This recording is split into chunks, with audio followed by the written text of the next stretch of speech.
Pardon? You're announcing it too quickly. Oh, no, definitely not. Look, this time of year is always a grind. You're trying to get fit, but you're also trying to get as much game play into the body. So it's been good. We've had a solid pre-season. Did a lot of work pre-Christmas, and then changed it up a little bit. Went into camp down to Hobart in January. It was my first January camp, and I reckon it was probably the best one we've done. I reckon personally, as far as you got to do a lot more match play. We've got a younger side, so to get so much match play into them, to understand our systems and what we expect from them, it was really good for what we need. Normally veterans like you, mate, steer clear of pre-season comps, but getting a bit of match play, is that why you're playing AFLX? I thought, jumped at it. It's my last chance to play anything like this, I think. So when you saw some of the names that were thrown up, I thought I'd have a crack at it. And by the look of it, the boys had a bit of banter yesterday during the draft. Hopefully it continues that for the week. Did you watch it last year and think that it looked like a bit of fun and you wouldn't mind having a run? Because it's been criticised a little bit for the changes and the... Yeah, I think they've changed the mindset of it. Last year it was a competition with the teams, and I guess a lot of teams thought they'd try their first, second, third year players and probably left their main players at home, where this competition's all about getting the players that the fans want to watch. I know that my son pushed me for him to get a couple of days off school and come down and watch it, because when you look at some of the teams, they're quality players, and I guess players that he's going to watch for the next 10 years play. People have been talking for ages, they want all-star games or state of origin back. Do you feel like this has a future as the AFL's all-star game? Yeah, I think if you can commit to it, you look at the all-star games played in the NFL the week before the Super Bowl. So if they can commit for the players to do it at the end of the year, but it's sort of tough when you've got 60 players that have to sort of give up the one weekend. But I like it now. It's getting footy in people's minds a month before we actually start, and I guess everyone sort of says it's going to be a bit of a joke for the players, but if you look at the people that are playing, they're competitive beasts, and as soon as they run on the field, they're going to give it a crack. What about Origin? I mean, the knock on it is that obviously clearly clubs don't let their best players go. As a player, would you like to see that kind of format, like a state versus state Origin series, a bit like it happens in rugby league?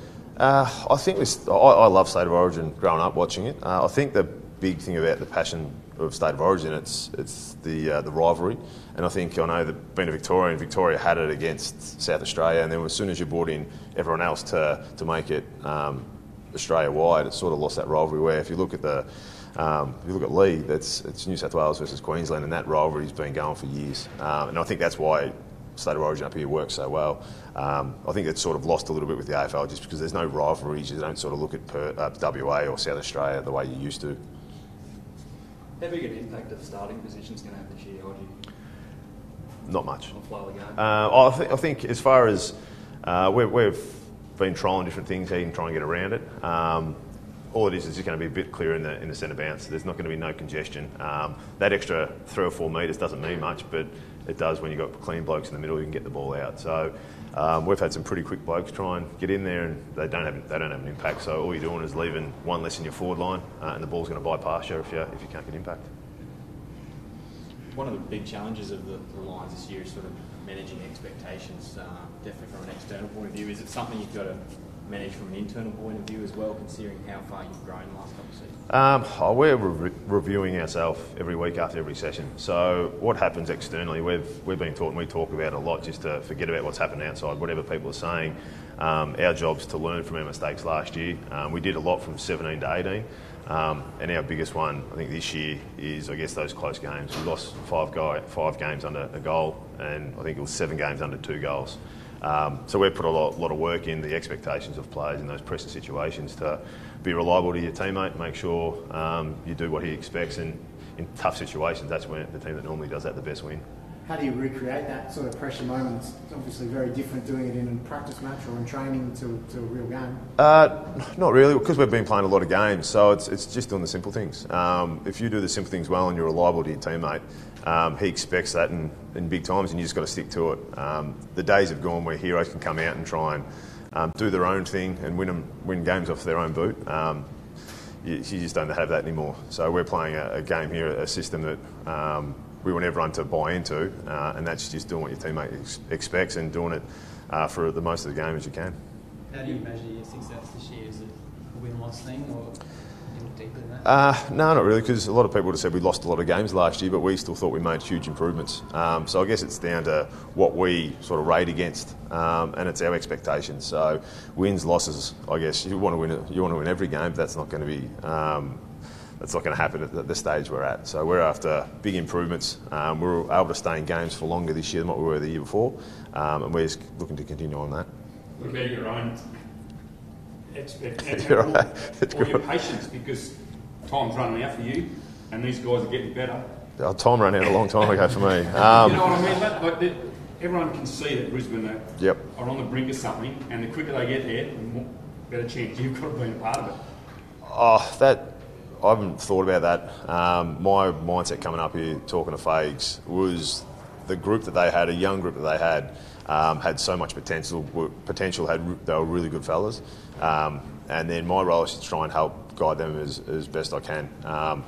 We've got fantastic coaches here that are helping develop the fellas, and I guess as older players, Zorks, myself, Steph, and that we're just here to try and help them the best we can. If that's stuff that we've learned over our journey that we can teach them at the age of 20 rather than 26 when we learn it, well then they're 5-6 years better off than what we were at that age. So is it more rewarding for you that they just get better, or is it going to be more rewarding that they make finals this year? I think it's the phase of development. Every time you look at them get better and better, you sort of sit back and go, that's great, because I've played with a lot of guys where I've watched them develop as they get older. It's when they have success, individual or team success, you sit back and go, geez, that's a good effort. And you're proud of how they've developed, and it's no different to these guys. They're such good fellas that you can see that they want success, and the best part about it is their loyalty to one another. All the young guys have signed on.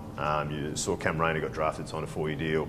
McCluggage, Witherden and Andrews, all these guys have signed on because they know that what they've got together, if they stick together, keep working hard and keep each other accountable, success is going to be there at some stage. And which one of those young fellas do you see taking the biggest step up in 2019? I'm not going to single one out. There's so many. I'm not going to do that because I'll get hated by 15 of the others.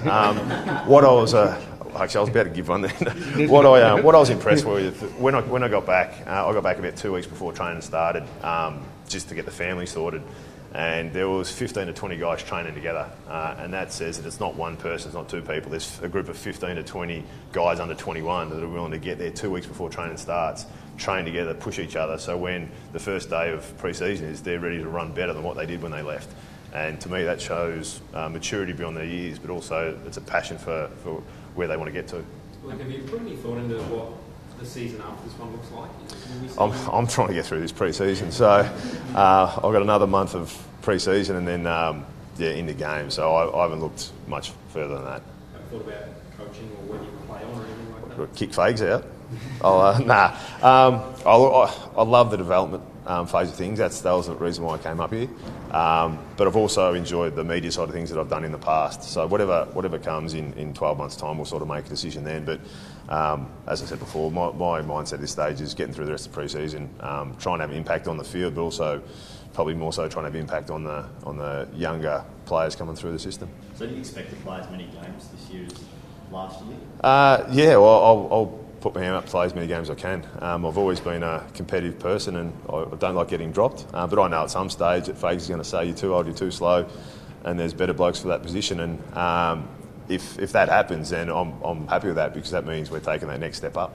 What about there can't be much more love for the Brisbane Lions from the footy world for a side that, would you win 5 games? 5. Last year.